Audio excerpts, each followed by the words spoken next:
Hey guys, welcome back to the channel. Today's topic is testicular cancer. Testicular cancer is usually identified by a lump or swelling on either testicle. Some symptoms may include fatigue, back pain, swollen lymph nodes, heaviness, discomfort, and pain in the scrotum the more it grows. Testicular cancer tends to affect men 15 to 35 years. What triggers a specific development is unknown in most cases, but genetics, age, race, and abnormal scrotal development may contribute.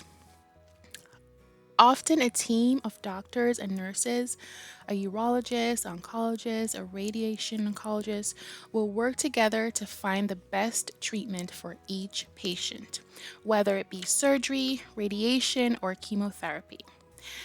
For diagnosis, men should check for lumps or swelling in the shower to help with early diagnosis.